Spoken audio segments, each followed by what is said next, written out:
Hello there. Yes, it is me, Jake Berlin. Welcome to the Whiskey Jedi podcast, everybody. This is the second official episode of this podcast, and I'm very excited to have you guys with me today. If you didn't join me on the first episode, first of all, what are you doing with your life? Second of all, go back, check that out. It was a really great episode. I dove into my favorites in Star Wars. I celebrated it on May the 4th, and I dove into a number of different ideas and topics and stuff inside the franchise itself, and my ultimate favorites in those categories as far as books and movies and comics and specific characters and stuff like that. And I kind of talked about those as I went on. So check that out. That's up on the channel. But we are on the regular schedule now. We are back to Wednesdays, Whiskey Wednesdays, as I mentioned on the initial episode or intro, I should say, for the show. This show is going to live on Wednesdays. It only makes sense. Whiskey Wednesdays. Obviously, it could live on another day if I chose to, but Wednesdays doesn't just seem perfect because of Whiskey Wednesdays, but it's also the middle of the week, which is a great time for releasing podcasts, in my opinion, anyway. So this is officially episode number 2 here, and we have some cool things to talk about. Obviously, the first thing that maybe catching your eye is the new overlay. I will say this: I've had, although I love my design and my colors and everything that's kind of been created, that's such a great shout out to Mr. Brian Ward. I'm thankful to have him do all of our art for this channel and a couple other channels, I should say. Um, I've had a difficult time coming up with an overlay for the channel, and I don't typically like to include or have the video just be a blank video with nothing over it, like with my name on the bottom or something. I like to kind of add something to it, add a little bit of different flair, look. And so you may see the first couple episodes, I'm playing with things. I might be testing things. This one is different than last week's. This one might be different from next week's. And so just, bear with me while I kind of find the look and style of it. I can, play and do all types of things on the computers, but once I put it on an actual video itself, it always tends to be a little bit different, and my feelings might change on it. And so just bear with me while that happens. But for now, I've found something that I'm very interested in for the time being, like I said. And this one may stick. So we'll see what happens after I see the video up on the channel and everything. Um, but let's go ahead and get into what we're going to be talking about today. I'll tease it right now. And I've mentioned multiple times how I want this channel to be different. And I want to talk about different things in Star Wars and not necessarily news-related stuff. But things that are going to be connected to news-related stuff. Because I can only come up with so many rankings or theories or do background checks on characters or whatever it may be. Sometimes I'm going to have to relate it back to some news that's been released, and that's what we're going to be doing today. Today is going to be focusing on the Mandalorian and specifically a handful exactly, actually, a handful of characters that have been rumored to be appearing slash cameoing slash making their live action debut in season 2 of The Mandalorian. And it's a lot of characters that if you watch animated shows, that you're going to absolutely lose your mind over. If you have not heard this news yet, I'm excited to break the news to you if you're listening to this for the first time.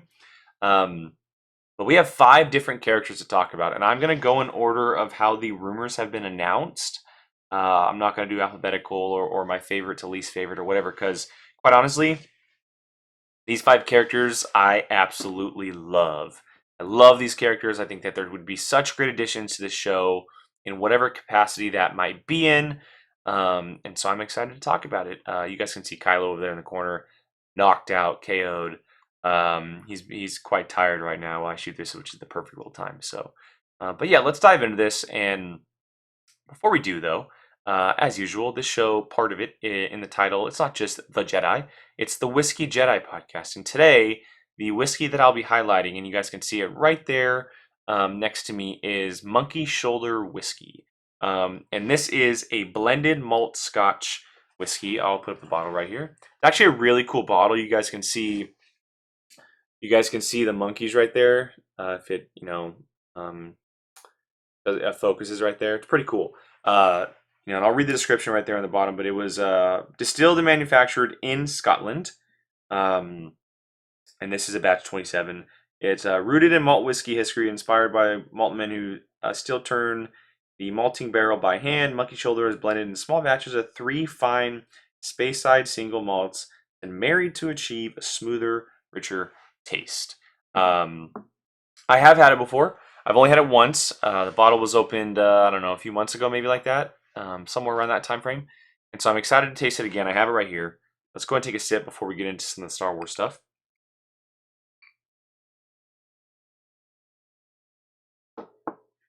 Oh yeah, that's a great Scotch. So a little background on my whiskey tasting. I went to Texas a few years ago before I kind of went on this whiskey kick, and I sat down at a whiskey bar. We found one in the area, and I don't know if my camera's focused or not. Let me put my hand over real quick. Oh, I just unfocused it.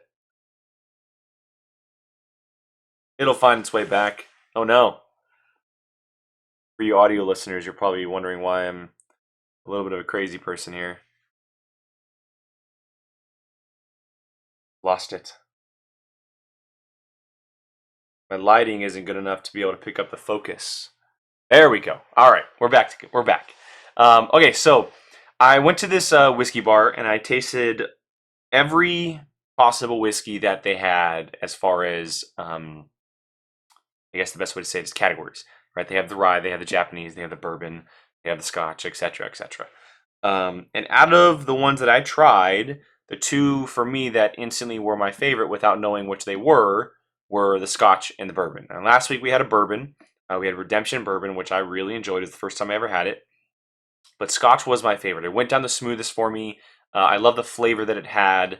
Of course, Scotches have different flavors, but it was just a good palate for me. It kind of just went down. It went down much smoother than the other stuff. And obviously, when you want to drink, that's what you want. And so I'm excited to have Scotch. And whenever I have a Scotch or a brand new Scotch, it's always a good taste for me because it is the type of whiskey that I enjoy the most. Now, when I search this in the the search bar, it says result in a smooth, creamy, supple, and very malty Scotch. And I gotta say, it definitely tastes like that. It has this really nice flavor to it, smooth, supple. I mean, I probably wouldn't think of that word when describing it, but creamy. I mean, I don't taste the creaminess as of yet, but maybe as I do it throughout the show, I definitely will. So we'll get back to that. But let's go and dive into a little bit of Star Wars here. Like I said, Mandalorian season 2. Obviously, this show is a massive hit, right? It's just gigantic.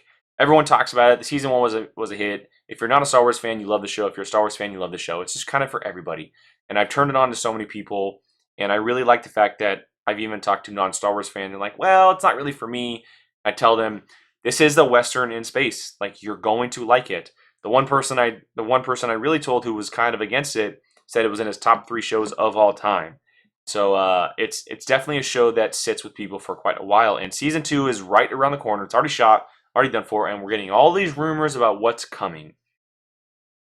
And that has to do with characters. Who's going to show up? Who's going to appear? Which characters from the past are we going to see in the season? Because now that it's kind of debuted and it's set the stage for itself, I think I've gone unfocused again. I can see it in the background. Let's see. Nothing? Ah, here we go.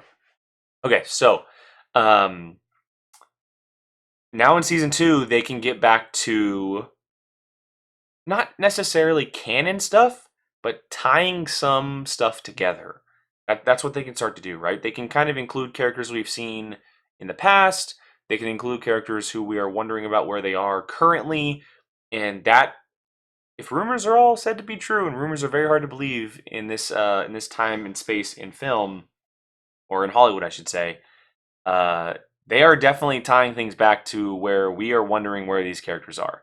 And the first character we're going to be talking about is in my top 5, possibly top 3.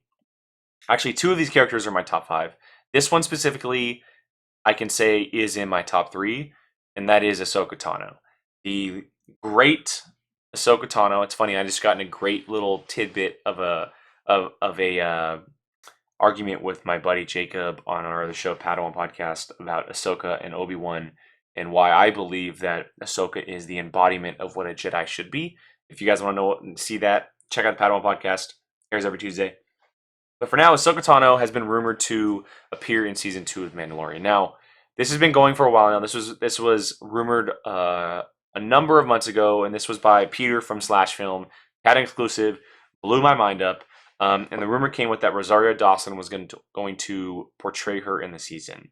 Now, there's very many ways that you can do this for this character. The last time we saw Ahsoka, for those of you who don't watch the animated series or maybe just didn't watch Rebels, the last time we saw Ahsoka, she was going off with Sabine Wren following the events of Return of the Jedi to search for Ezra.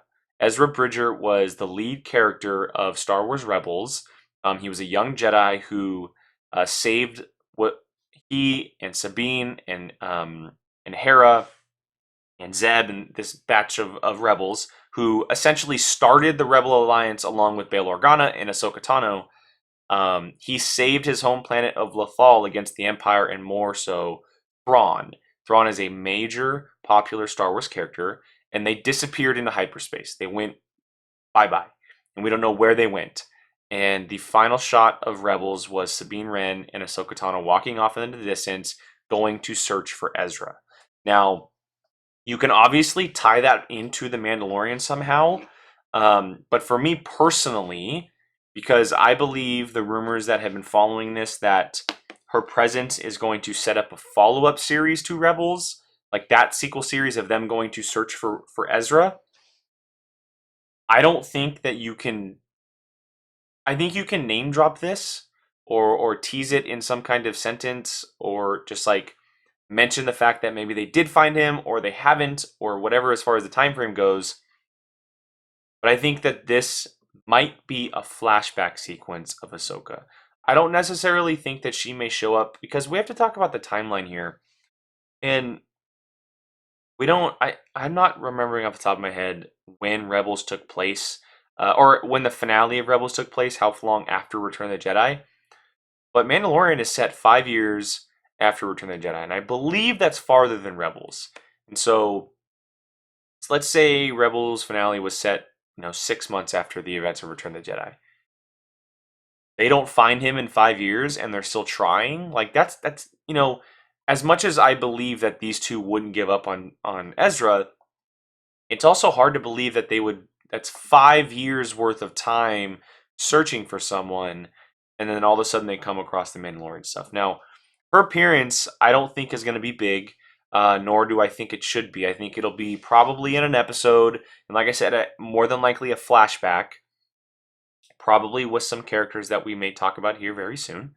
I think it'd be amazing to see her in present day, because not only is she just one of my all-time favorite characters, but I think what she brings to the table as a character is truly unlike almost everybody in Star Wars. I still think to this day that she's one of the most important things to ever come out of Star Wars, and her legacy continues to build with everything she's involved in. And seeing her in live action would be absolutely incredible. As a longtime fan, it would be absolutely incredible. And so, I'm out of the five that we're going to be talking about. She is by far the one that I'm stumped on the most about how she can show up, because she shows up at sometimes the strangest times, and she has these alter egos. Like she was Fulcrum for a long time, and she was part of the beginnings of the rebellion, and then she showed up at the end of Rebels, like I had mentioned. And so this is the one that I'm stumped the most on, and I don't want them to mess it up because she's one of my favorite characters. They won't, because Dave Filoni's involved and Dave Filoni created the character, but I just want to make sure that they do it correctly and that it's not overbearing for the story. If she shows up for one episode and it's short, awesome. Loved it. Perfect. Let's move on. But if she shows up and she's a part of the story, you got to make sure that you're delivering in a way that you haven't delivered before, because it's a live action version of Ahsoka. And so I'm looking forward to seeing how that happens, and if it happens. I do tend to believe that it is true. I think it makes sense because Dave Filoni's involved. Like I mentioned, they already set their feet in the ground, and they can kind of move on to something much bigger. And so I do think that Ahsoka Tano will show up in Mandalorian Season 2.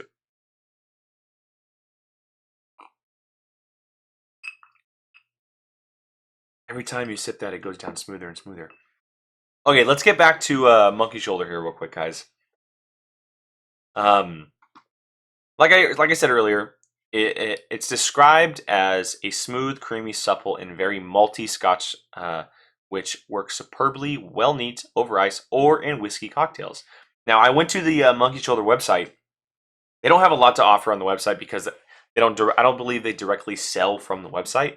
Um, but on the website, it was all about mixing it or how to drink it, or they had these different cocktail options with the drink itself, which makes sense if it works over ice, which I'm drinking it right now over ice. I have no doubt it works neat as well. But it seems like Monkey Shoulder's pushing the idea of it being well in cocktails, and that's a cool way to market it. And so it definitely has. I will say that it definitely has a very malty Scotch flavor, and that's what you want from a Scotch. You want it to have that kind of a little kicky flavor to it when you sip on it. Personally, for me, for Scotch, I don't see it as a cocktail drink personally. That's just my opinion as he's dreaming in the background. um, and I see it over ice or neat. It just tastes better to me that way. But everyone has their different preferences, and so I would definitely recommend. I would recommend trying them in all three ways to get your own flavor. But I looked online, and it's available at most stores. I got this one at Safeway here in my local area. So I'm sure it's at a Bevmo or your grocery store around you. So check that out, Monkey Shoulder. I'll definitely be talking about it more throughout the show. But and you guys can see the bottle right next to me as well. That I always get these mixed up that way. It's right there. That's the exact bottle I have. I'll even pull it up right here for you guys again. Monkey Shoulder, really cool bottle. I got the monkeys right there. Definitely one of my more favorite bottle designs. Very simple, but the addition of the monkey emblem is, and even on the top end too. Okay, back to Star Wars. I don't want to take too long on this, but the next one, and it only really honestly makes sense in the best way possible because you cannot have Ahsoka Tano without Captain Rex. You cannot have Ahsoka Tano without Rex. Now, they have gone hand in hand the entire time they've been together. From Clone Wars to Rebels, probably even, not except in Ahsoka Tano's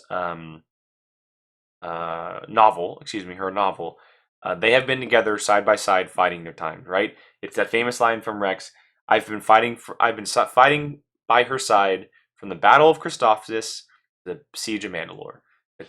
So far, that was the Clone Wars. Now we saw what they did in Rebels, right? They were awesome. They battled with each other. Ahsoka eventually went off to her own after the season 2 finale, and Rex stayed with the crew, and he was with the crew from there on out. But I don't see a way that you can include Ahsoka without Captain Rex. Now, how do I know that? It has been confirmed, and I will make sure that I pop an image up for you guys. And this was confirmed a long time ago. This is nothing new, just for you guys who don't know. In Return of the Jedi, when Han Solo is leading a group of rebels against that Empire base for the Death Star shield, there's a quick shot of rebels hiding behind a building when Han Solo taps the stormtrooper on the shoulder. He runs around the corner and there's a band of rebels. You look in the middle, there's an older guy with a white beard and a helmet on, and everyone for so long the theory was, oh my god, that's Captain Rex, that Captain Rex. It was confirmed by Dave Filoni that is in fact Rex. Rex fought his way from the Clone Wars all the way through the Battle of the Empire and the Rebels. It's amazing. And that means he lived as well, because all those rebels lived. My camera's focusing in and out, which is so weird. So there's no way you can include Ahsoka without Rex. And honestly, like, having the chance to see Ahsoka in live action is, it's like a perfect scenario for me. But you can't, if there's an opportunity, you need to show Rex in live action. Because out of all these characters, he is the one that fits in the most. He is the one that you can easily wiggle your way into the most because of the connection that is possibly there with Cara Dune, right? The connection with Rex being out there, maybe dealing with some bounty hunters, or maybe he's just involved with someone who's working against bounty hunters. This guy doesn't retire. He doesn't settle down. He's always on the run. He's always fighting. He's always kind of rebelling, if you will. And it would make sense for him to show up in this series. Again, with Ahsoka, I don't really have a theory as far as how or when or why. Um, Dave Filoni put up that incredible concept art of Ahsoka and Rex on what looked like dewbacks in Star Wars. They're these big giant beasts that you ride, um, and it looked incredible, and it looked very Mandalorian-y, if you ask me. So I think Rex is, I won't say a lock, but he's definitely a high probability to show up in the series. And the cool thing here is that the gentleman Tamir Morrison, who played, and I believe I'm saying his name right, he played Jango Fett in the prequels. He is rumored to be playing Captain Rex in Mandalorian Season 2, which is incredible because we all know that clones are cloned after Jango Fett. So it's like such a cool little circle that they're going in, and they're connecting the dots and calling back the moments that us hardcore fans absolutely adore. And this will all come back around a little bit later on too. But yes, I do think that Captain Rex, it's a perfect shot for them to have him appear. I really don't know where the story goes for season 2. We know nothing at this point. We obviously know that Cara Dune and Greef Karga split up from Mando, Din Djarin, and the child. The child going off on his own with Mandalorian. They're kind of doing their own thing, and the theory is that he's going to go find his people essentially. And that was kind of a thought I had, is like maybe he runs into Ahsoka, or Ahsoka is reaching out to possibly find the child or help with the child. Like maybe she feels the child. I don't know, and that's kind of how Rex gets involved too. Um, but yeah, I mean, either way, having Rex involved would be absolutely incredible because he is such a cool character. He's shot up the ranks as far as characters go, as of recently with the Clone Wars stuff, and I can't wait to see what they do with him for live action, because I really do believe that it's just a matter of time. It's an if, not when, for him.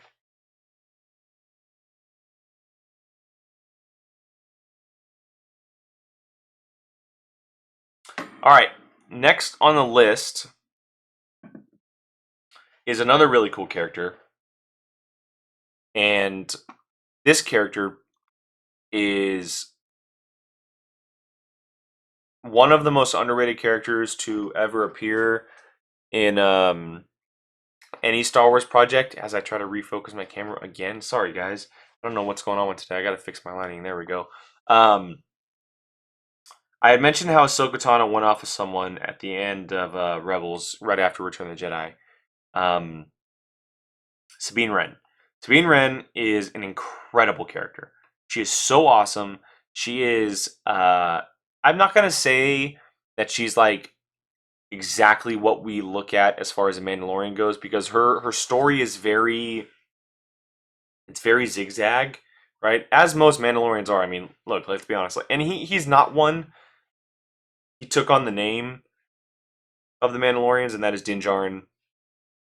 Boba Fett took on the name. Jango Fett, if I'm not mistaken, took on the name. So most of the Mandalorians that are popular in Star Wars, outside of a few, aren't in fact Mandalorians. Sabine Wren is a Mandalorian, but her story is very different, right? She left Mandalore. She kind of disregarded Mandalore. She joined this little cell crew of the Ghost, with Hera, with Kanan, with Zeb, with Chopper, and they were just kind of like this band of rebels before the rebels were even a thing, um, deflecting the Empire from doing bad things across the galaxy. And her story is very different. Obviously, a lot of the times, the Mandalorians have this creed they live by, and that seems to be different for Sabine. But outside of Rex, she's the next in line to appear in this series, right? I've thought this from the day that season 1 ended, and we theorized. But I think we did a special on another show about what we expect from season 2, or which characters we want to see in season 2. And Sabine was one of my characters. It makes sense. Like, it makes complete sense, because at one point or another, although Mando's history and story are rough with the Mandalorians, and he's kind of a loner. He's the gunslinger. Um, he's gonna have to run into Mandalorians one way or another. Like he ran into him in season one. Very short lived, unfortunately, because I wanted to see so much more of them. Um, but it just at some point he's gonna run into him. And there's another character we will talk about here very soon. But it makes sense, right? Sabine's mother was a very powerful influence on Mandalore. Oh my God, why am I forgetting? Ursa Wren. There we go, Ursa Wren. We saw her in Rebels. We just saw her in Clone Wars, which was amazing. And so her story is not over. Now, there have been rumors flying around that Ahsoka and Sabine's uh, appearance in this series is going to be very important to the story, but it's also going to set up that Rebels sequel series. That's what it's going to do. Essentially, is what they're saying is that it's going to be a backdoor pilot. Now, again, I don't know exactly how they're going to fit her into it, where her story comes from, where that door opens up to, is the best way for me to say it. But I do believe that it she just fits in. She is very much an outcast, like Din Djarin is, right? She turned that around a little bit towards the later seasons, and her story kind of wrapped around. Obviously, she was the wielder of the darksaber at one time. Excuse me. And she fought Garsaxon, and she was the leader essentially. But then she ended up giving it up, and another character we will talk about very soon kind of took on that mantle, and she went back with the rebel cell. She was part of the Ghost Crew again. Her story is not done. We have not seen even a glimpse of what Sabine Wren can do. And very much like Ahsoka's story, right? Ahsoka started off very small. Her story grew, and then Clone Wars kind of ended, and we're like, she's a cool character. Like, we really like the character. We love to see her again. Filoni found a way to fit her in, and that's exactly what he's going to do with Sabine Wren. She is a character that I want to see more of, that I need to see more of, really. Um, I think that her presence in the galaxy is too important to things going on, because not just because she's a fighter, but the history she has with Mandalore, the history she has with the Empire, right? She went off to become an Imperial pilot, or fighter, and she has that backstory, and I just don't think her story. Like, I watched the season, I watched Rebels finale, and her story's just not done. It's the best way I can describe it. It's just not done. And so I'm excited to see what they do with this. Again, I don't know how they fit her into it, but I believe that it will be very fluid and it makes sense. And it's funny because the first three characters that I'm mentioning here are the three characters that I believe will be in that Rebel spinoff series. And I believe that will probably more than likely all show up together. If they don't, I'm gonna, grab a torch, light on fire, grab my pitchfork, and go to Dave Filoni's front doorstep. But I just think that it makes complete sense for all three of these characters in Ahsoka, Captain Rex, and Sabine to all show up together. I don't know necessarily how, again, because I don't know how it ties into the finale Rebels. I don't know how it ties into the premiere of the sequel series that's been rumored for so long. But I just know that it just makes sense. And so I'm looking forward to seeing how that happens. I hope that's not in any kind of trailers, because I want to be so surprised on when it's coming. And I'm looking forward to it. So.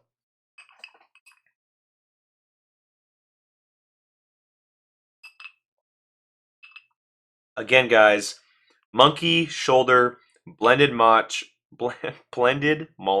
Scotch whiskey.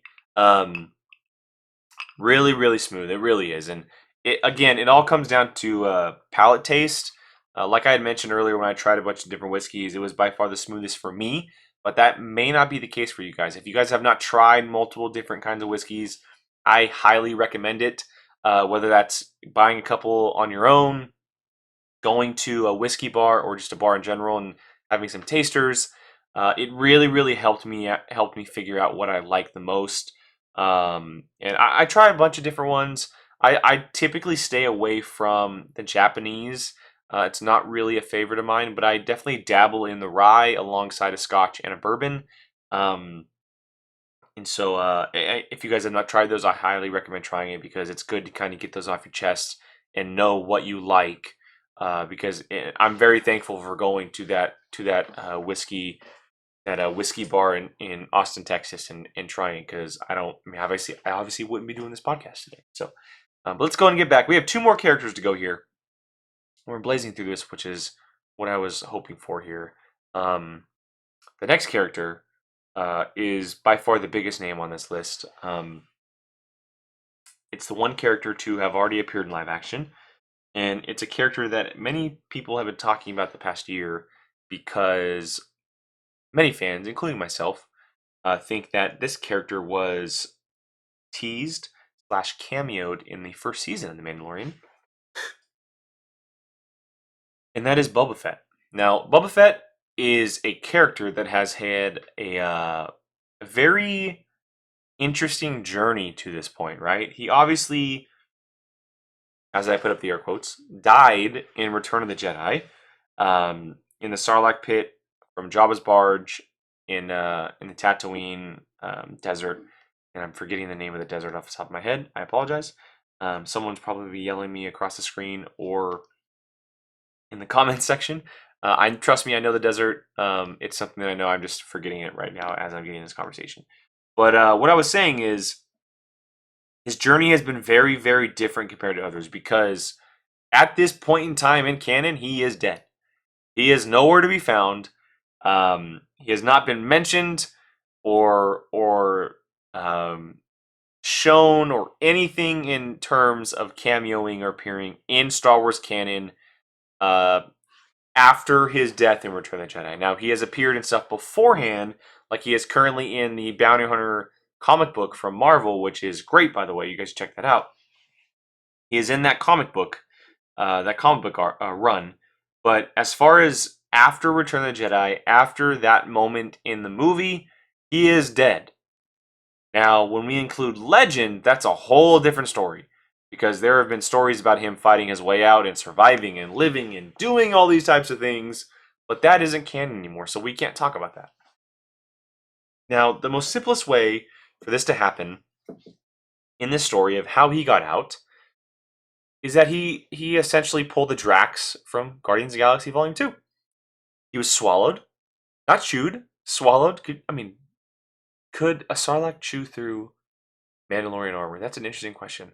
Anyway, he was swallowed, and he just fought his way out after Luke, Han, Leia, R2, all those characters flew away from Jabba's barge.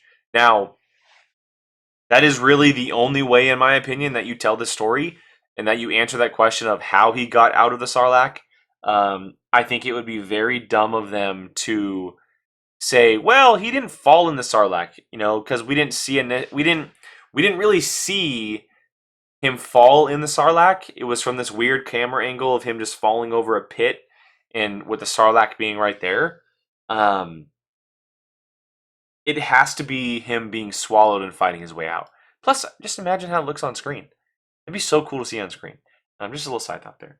But yeah, that's how I see it happening. And I swear, I don't like swearing or putting ultimatums or whatever it is. If they do not show that scene, and he is in fact in it, and they just talk about it, I'm going to riot.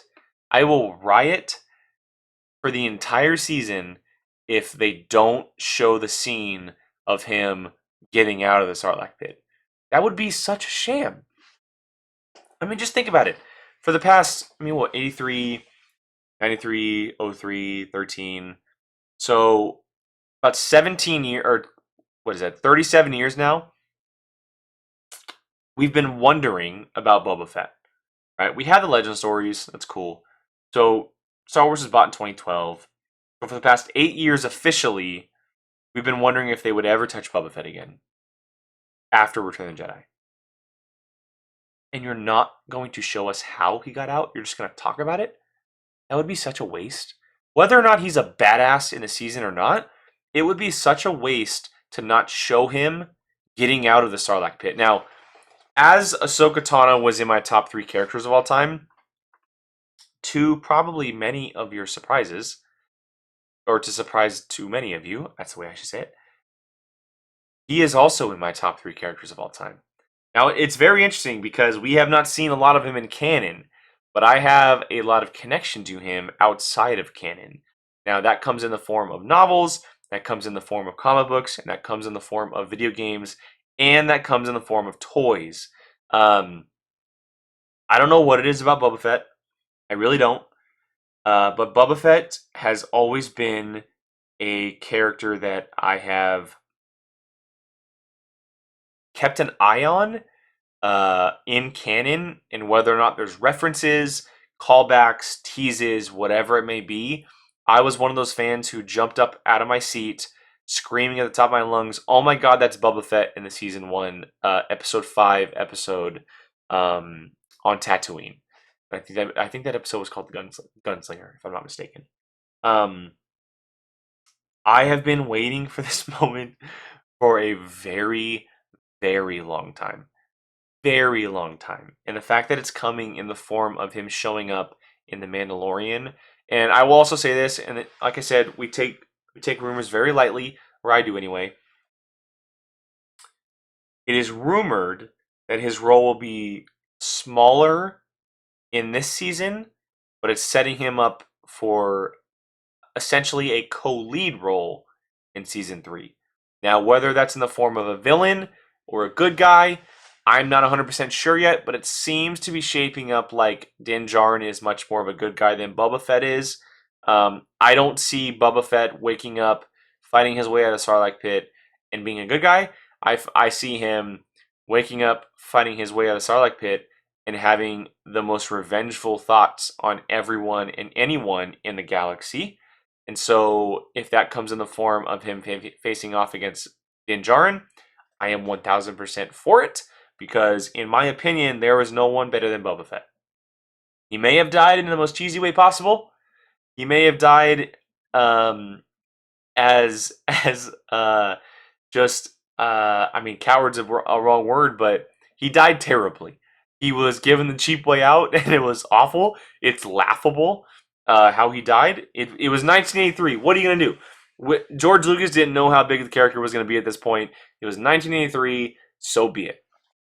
But if you bring him back, oh man, there are so many possibilities with this character, and you need to make him a bad guy because that is the type of character he is. He is not a good guy. He is a bounty hunter. Yes, he is a bounty hunter who works for himself, but he is a bad guy through and through. No matter if he's working for the good guys or bad guys, he is a bad guy. And you need to make him like that. Now, the other part of this rumor, which is amazing, it's absolutely incredible, is that Temuera Morrison will also be playing him, which is really, really cool. So you could see Morrison be playing both Rex and Boba Fett in the same season of The Mandalorian. Now remember, if Rex does in fact show up, it's only going to probably be for an episode, setting up something down the line. And that series of Rebels will be animated. It won't be live action. And so you won't need Morrison back for that, which means that leaves open the door of him playing Boba Fett, not just in Season 2, but that larger role in Season 3 like they're talking about.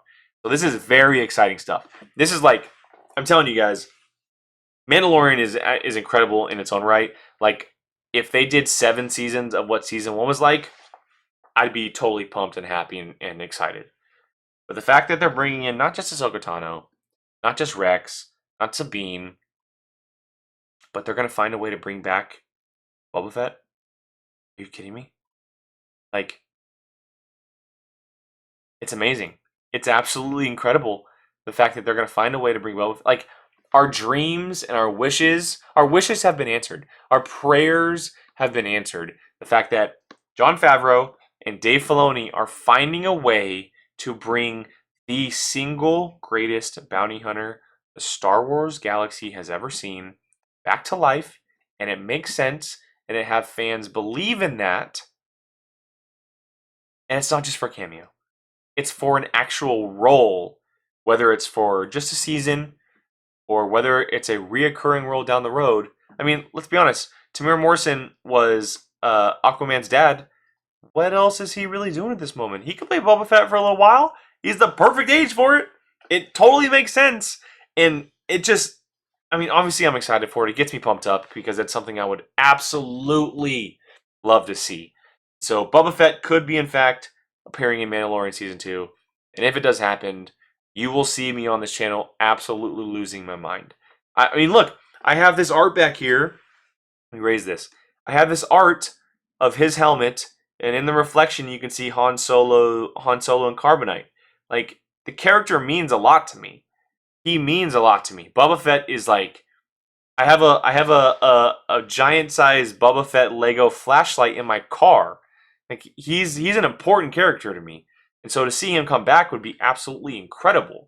In all honesty, if the Whiskey Jedi didn't sound so good, I probably would have found a way to be called like the Whiskey Bounty or something. I don't know. You guys can throw those hypothetical names out in the comments, but yeah, I just think that it would be a dream come true to see him return. And just like I said with Ahsoka, I do believe this rumor. I do believe this rumor because I'm one of the few, not one of the few, I'm one of the people that did believe that he was in season 1 or that he was teased in season 1, that it wasn't him, because that episode did take place on Tatooine, and it only makes sense. So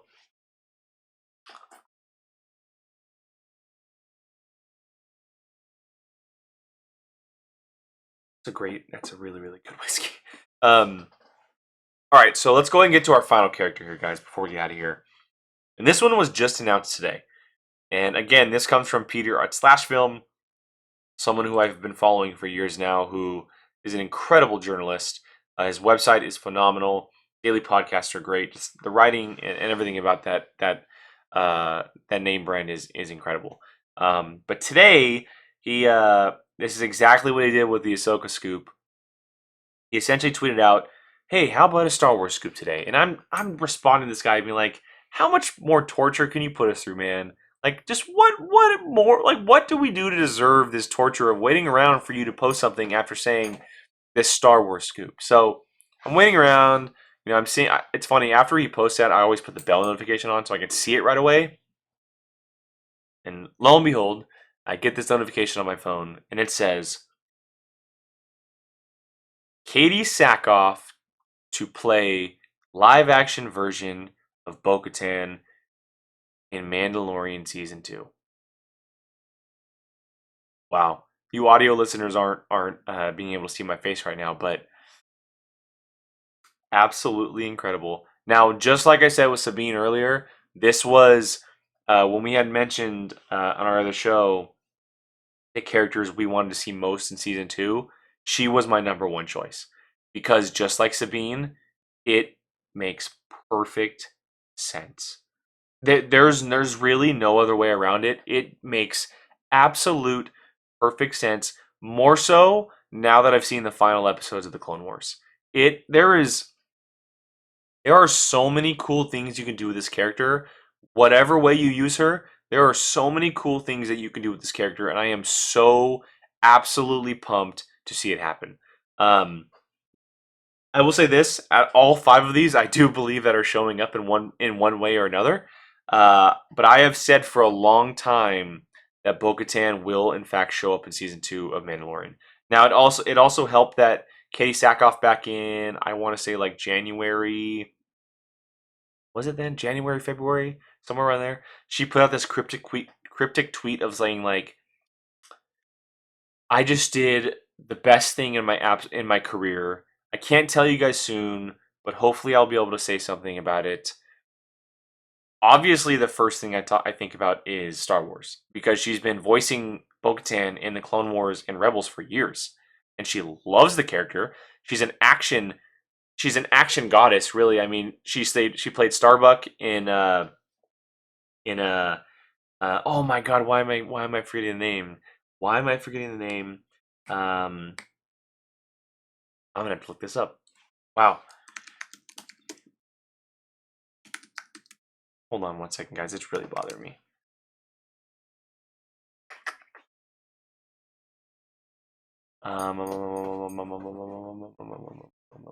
Why am I forgetting the name all of a sudden?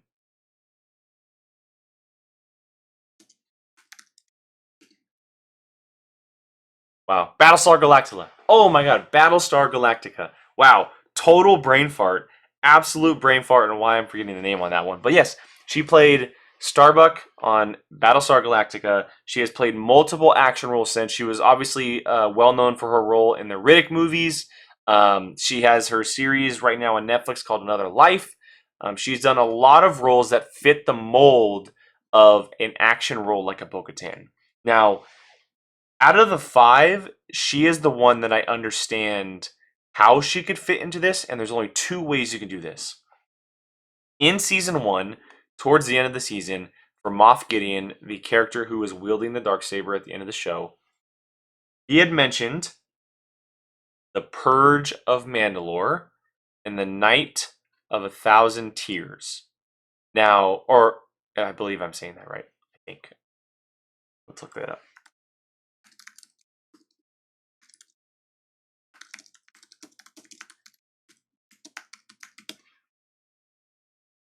The Night of 1,000 Tears. Yes. Okay, so he had mentioned the Purge of Mandalore and the Night of 1,000 Tears. Now, we just saw the Siege of Mandalore, but we didn't see the Night of 1,000 Tears.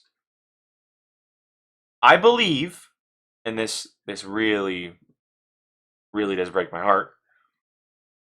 I believe that Bo-Katan will in fact show up in the series, but it'll be in a flashback, and it'll be either at the Night of 1,000 Tears or the Purge of Mandalore. More than likely, they coincide with each other, and we will more than likely see the death of Bo-Katan. Now that hurts me. That really hurts me because Bo-Katan is an incredibly well-created, well-developed character. And it really does hurt to say that she will die, but there's only one reason why, and that is because in present day, during the timeline of Mandalorian, Moff Gideon has the Darksaber. The last time we saw Bo-Katan, she had the Darksaber. She was going after the Empire to take back Mandalore. Now, my theory is that didn't go well. That didn't go well. She essentially beat not the Empire, but she beat Maul and she beat Gar-Saxon and his crew for the Siege of Mandalore before. I have a very strong feeling that it's not going to go well, and that she's going to end up losing not just the Purge of Mandalore, not just the Night of 1,000 Tears, but she's going to lose the Darksaber to Moff Gideon. Now, how? I don't know.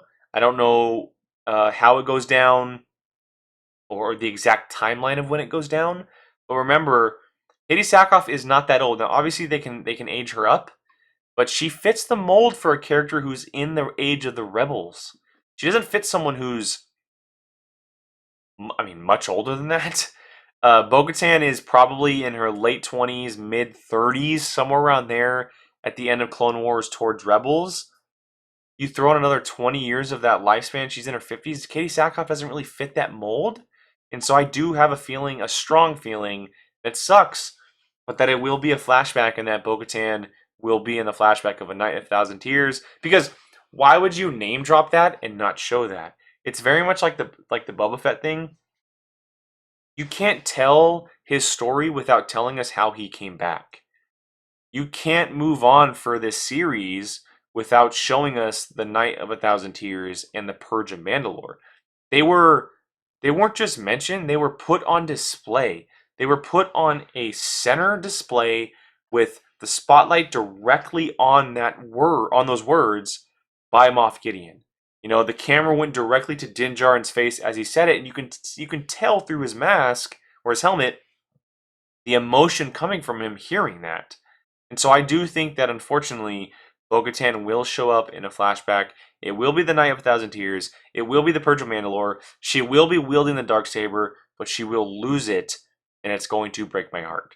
Now, the other possibility of her showing up, of course, is in present day, and them aging her up, and her getting back the Darksaber from Moff Gideon, which would be really cool because we know that at the end of Empire,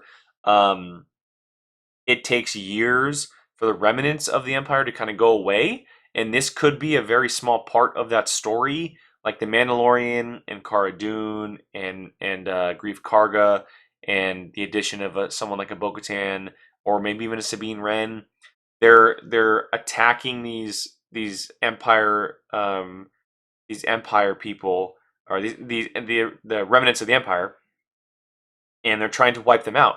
And that could include Bo-Katan getting the Darksaber back, kind of restoring her people, because we know at this point in time, the Mandalorians are in hiding. They don't have their planet anymore. They don't have a home. They're kind of going from place to place, doing their own thing.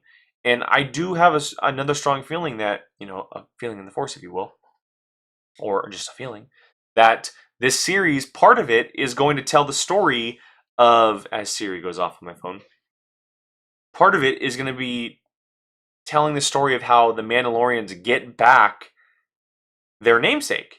They get back their planet. They get back their ability to reign supreme as one of the most powerful people on the planet, or not just the planet, in the galaxy. And so that very well could be the case. We could very well see Bo-Katan in present day doing that, for a couple episodes, doing her thing, which would be awesome, because I would love to see her more so than just in an episode. But my gut, as Kylo flips over, for you video viewers, my gut tells me that it's going to be a flashback, and I really do hope that they take an entire episode to do that, which would be incredible. Just kind of, take us out of present day and go an entire episode back into the past and call it, Purge, or like the episode could be literally titled The Purge. And it's the Purge of Mandalore, the Night of 1,000 Years, and we see that fight between Bo-Katan, between Moff Gideon, between the Empire and the Mandalorians, and unfortunately ending with the death of Bo-Katan, and how emotional and impactful that moment could be for us viewers, and especially for us who know that character so well. Let me get back to my image back there. I'll finish off this last little sip of whiskey before we finish up the show here.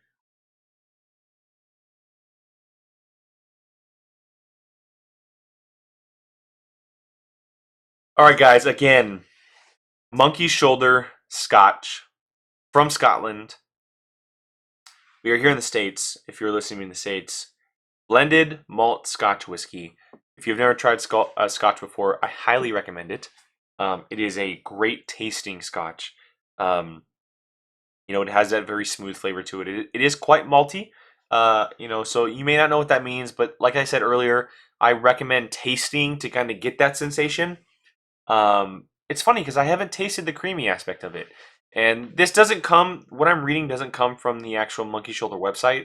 It comes from somewhere else. And so it could just be one person's opinion, but I definitely taste the malty sensation in it. It's really good. It really, really is good. So I definitely recommend it. Monkey Shoulder.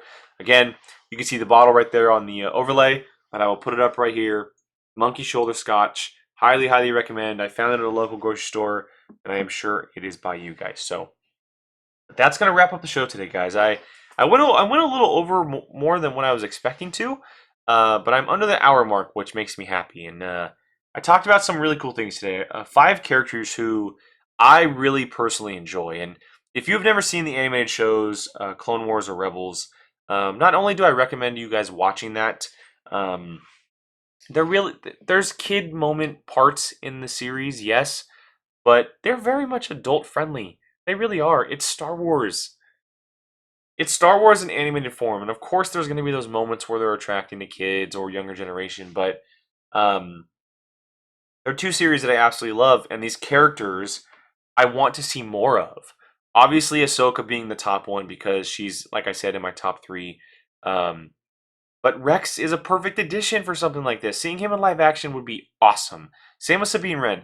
Her character is so different and unique to the other Mandalorians. Very much like a Din Djarin. I think she can fit in very well. Obviously, Bo-Katan is like a lock for anything for me. If you guys didn't know already, I think I may have said it last episode as far as favorite people go. I love Mandalorian people. I love the Mandalorians. I love what they stand for. I love the creed. I just love everything about it.